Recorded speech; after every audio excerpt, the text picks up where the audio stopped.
everyone, welcome back to my channel, or welcome to my channel if you've never been here before. Hey, today's video we're gonna get into Peter Spencer's case. So I've been seeing this case floating around online since it happened back in December, but sometimes a lot of these cases, they're very heavy, and for some reason I just knew that this one was just gonna be a little too heavy for me at the time, just because of the specifics of the case. So if you don't know, Peter Spencer, he was basically invited on a trip with his coworkers, and come to find out, he ended up being murdered by his coworker. So I'm going to break everything down and tell you what exactly happened.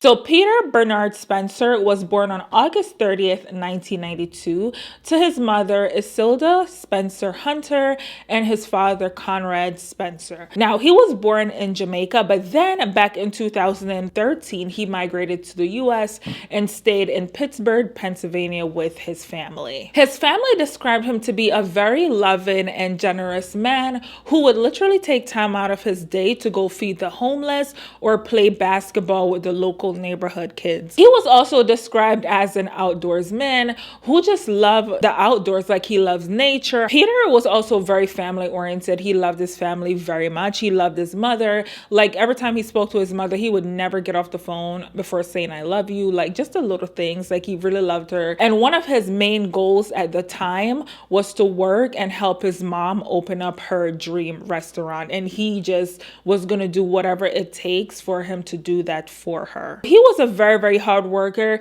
He worked in construction at first, but then he stopped working into construction and opened up his own catering business. And at the time, he was also studying for his CDL because he had hopes of becoming a trucker. So Peter actually have a fiance. Her name is Camilla King. And Camilla is actually 3 months pregnant. So as soon as Peter found out that his fiancée was pregnant, he was super excited. And he basically just shifted into high gears and just started working even twice as hard. Like he was already a hard worker, but now he even started working twice as hard because he just wanted to be able to fully provide for his family and give them the best life. Like he was super excited about the baby. He literally already started fantasizing about once he started driving his truck, then his wife can come along some days and she can bring the babies. He just had a lot going on for him at the moment and just a lot of things to be excited about. So on Saturday, December 12th, Peter was invited to a camping trip by one of his coworkers. His coworker name was Nathan Mayers. So he invited Peter to come along with him on a camping trip to a remote cabin that's owned by his family in Rockland Township, Venega County, Pennsylvania. Now, his coworker invited some other friends. Those other friends Peter wasn't necessarily familiar with because those were his coworker's friends. But nonetheless, he still wanted to go. So on that Saturday, actually, Peter had just passed his 4th exam for his CDL. So he only had like one more exam left to take before he was able to get the license. So he was just very excited about that and just looking forward to it, to hang out with some guys, drink a beer or two, and just have a great weekend. So at around 2 p.m. that Saturday, his fiancée Camilla decided to drop him off at this remote cabin location. So this location in Venega County is about 2 hours away from where Peter and his fiancée Camilla lived. So she decided to drive the 2 hours there to drop him off. Now, as soon as she dropped him off, she was supposed to pick him back up later on that night. I'm not sure around what time, but the arrangement was for her to, he was only going to go there for the evening and then she was going to come and pick him back up. So I'm not sure if maybe it was just a long drive and he didn't really want his fiancée to come back out pregnant and all. So maybe that's what it was. But as soon as she turned around about to drive off, she actually received a text from him saying that you don't have to come pick me up tonight. I'm staying the night. Come back in the morning. She was just a little bit taken back by that because, obviously that was not the original plan, but she didn't really want to interfere. She just wanted him to just enjoy the night with the guys, didn't really want to intervene or whatever, but still, she still had like a very, very eerie, very bad gut feeling about it. So she did went ahead and she texted him. She was like, okay, well, just let me know if you change your mind and you want me to come pick you up. And she said, be safe. I love you. Now, as the night went on, Camilla actually realized that she never heard back from Peter. And usually he would literally text her back. And obviously she said, I love you. And he didn't text back. So she was like, okay, a little bit concerned that he didn't text back. So as the night continued, she was sending him other text messages about other things, but he still was not texting back neither. And his mother was sending him messages and calling him, and he also was not responding to his mother, which was just very, very strange, because usually he would not leave his mom or his fiance hanging. Like, it doesn't even matter what the circumstances are. Like, he usually would send a text back. So for him not to respond to them, it was just like a little bit weird. So later on in the night, and I mean way later, this was about 1, 2 a.m. at night. This has been about probably almost 10 hours that she hasn't heard from him. She started to get really, really concerned, because at this point he would never even go to sleep without even calling her or checking on her to see how she's doing, because I mean, as I said, she's pregnant. So he's just not gonna go that long without checking on her.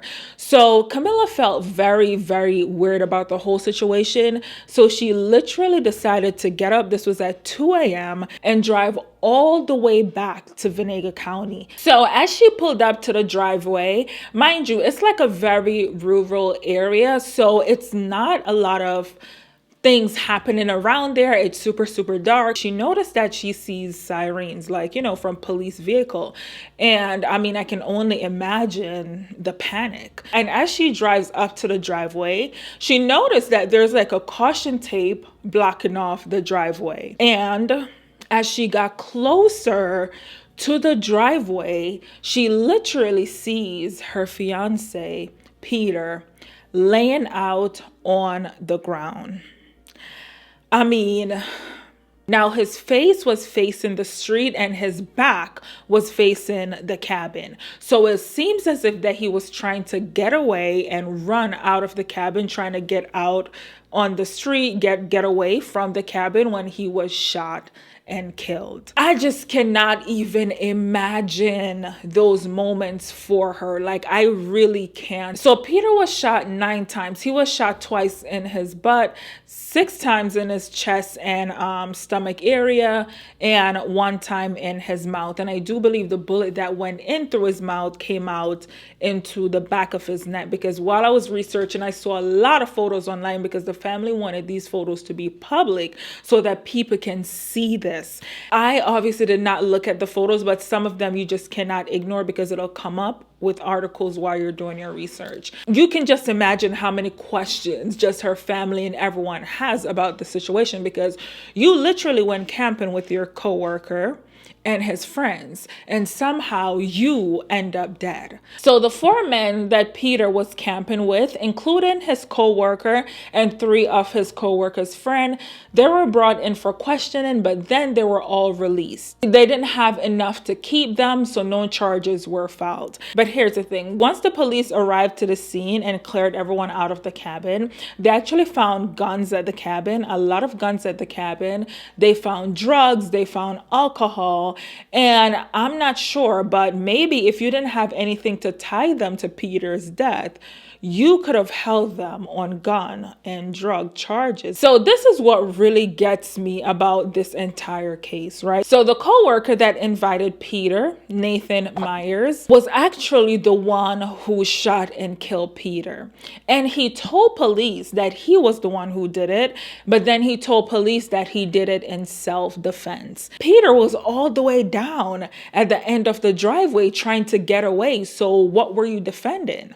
So the other 3 guys that were at the cabin, their photos or their information had not been released, because police, they're protecting them. They said they don't want to release them until the investigation is over. So obviously after all of this, the family has a lot of questions, and they're not getting the answers. They're not getting any information from the police. They're not saying that what exactly happened. Like, they're saying that this guy told them that they did this in self-defense, but what were you defending? They're not telling the family what exactly happened. Why did he need to defend himself? both. So the Ventura County Police, they came back and they released a statement saying that everything is under investigation. They're waiting for a autopsy report, ballistic report, and toxicology report before they're able to give the family any information. So the family, they do believe that this whole situation was racially motivated because Peter was the only black guy that was there. All of his friends, they were white. So I just had to take a little look into Ventura County while I was researching the case, just to see what type of officers you were dealing with. So this county is actually known to be a very, very racist county. I mean,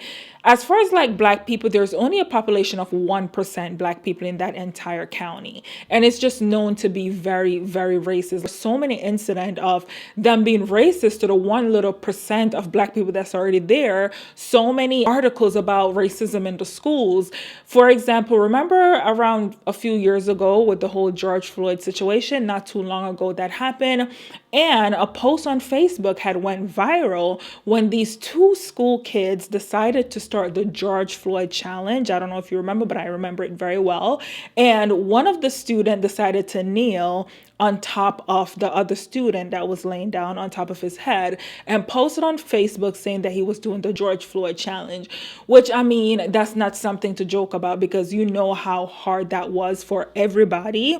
And the fact that you can joke about it, that alone, even though these are kids, just really goes to show you the type of shit that that town is just known to do. So the family, they're getting support from private pathologist, Dr. Cyril Wedge. So Dr. Wedge is actually a very, very huge pathologist. Like, he's worked on cases from J.F. Kennedy to John Benet Ramsey to Anna Nicole Smith. Like, he's worked on some very, very high profile cases. And from the moment Dr. Wedge heard of the situation and saw the situation, he basically said that this man was literally hunted down. And he also said that it's basically bananas for you to say that you shot somebody 9 times in self-defense. Like, that's really some bullshit. So now Dr. Wedge had went ahead and request the autopsy report from the coroner, who had agreed to give it to him. They agreed to cooperate and give him all the information that he needed. But I'm guessing after they realized who he was siding with, they out of nowhere decided to stop all communication and stop cooperating with Dr. Wedge completely. So he needs the report for him to be able to tell how far away Peter was from the shooter, but he's not able to tell without the report because the funeral home put tray cars in Peter's body to cover the gunshot wounds. So obviously that went ahead and destroyed any evidence that Dr. Wedge could have pulled from Peter's body. So there's just so much more to this story, just so much more. So according to Peter's fiance Camilla, Nathan, who admit to killing Peter, actually came over to their house a few days prior to the cabin incident. So the reason for him coming over to their house is because Peter had gotten into a situation where he was caught up on some drug and gun charges. So this coworker, Nathan, had come over to his house to discuss these charges and discuss, you know, the ongoing case with him, because this is something that he's trying to take care of right now and make sure that he get the best outcome for him and his fiance and the baby that's on the way. So after he spoke to his friend about it, about the next day after that, Peter went ahead and texted Nathan saying that I noticed that there's a few undercover cops outside of my home. I'm not sure if they're, you know, watching me or something like that. And that was the very same night that Nathan invited Peter to the cabin to go camping. So this little piece of information right here left me with so many questions. And I feel like this just changed the whole trajectory of everything. So what I'm thinking is, for me, the look of it, it looks like whatever gun charges Peter has gotten into, it looks like this might have something to do with his coworker as well. Because his coworkers, they actually have criminal records. And also, there, as I said, there was a lot of illegal guns and drugs at the cabin as well, which I'm not sure why the police would let them go after questioning, after seeing those things, which also makes me feel like this is also probably bigger than the police as well. So I do believe that this guy probably came to come see Peter. So, to discuss the case. He had the trial coming up to see what's going on. And maybe he noticed that Peter was in a vulnerable situation. And I'm saying vulnerable because Peter has a fiance that's 3 months pregnant, meaning that this would actually motivate him to say whatever he knows to make sure that he doesn't get put into prison or, whatever it is, so he can get the best outcome for his case. So this means that he will probably, say whatever he knows. And when he texts his friend saying that, there are undercover cops outside, maybe his friends was like, you know what, he's panicking, he's probably gonna say too much, he already know too much, and this is why his friend probably already had it in his mind to do something to him, and this is why he probably invited him to the cabin. Now, he probably didn't invited him to the cabin to do something to him, but maybe things went left. I feel like maybe this is a situation where him and the coworker Nathan, they're probably working for somebody, and maybe this somebody that they're working for is probably like a more dangerous person, and maybe he was at the cabin. And I feel like this is why when Peter walked into the cabin, he immediately texted his fiance and tell her to come back tomorrow.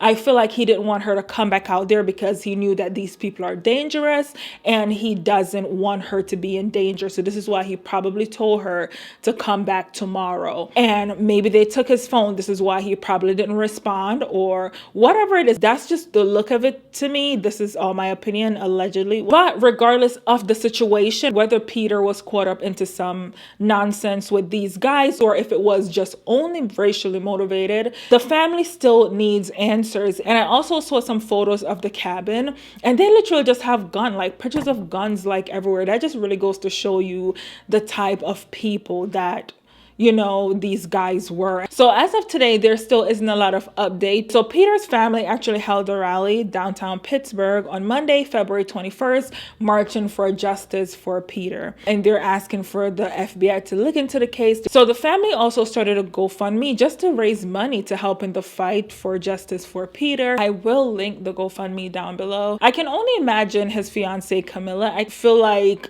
what if she would have went earlier? Would this have prevented something? Or I could only see that that's something that's really gonna haunt her for a very long time. And mind you, that was just her woman intuition, because she had the airy feeling when she was dropping him off. She knew something just did not feel right. And if only she would have acted on it, I don't know, maybe she felt like things would have turned out different. But at this point, we will never know. But that is all I have for today. Thank you so much for watching. Don't forget to give this video a thumbs up and subscribe to my channel if you haven't already, and I'll see you in my next one. Bye bye.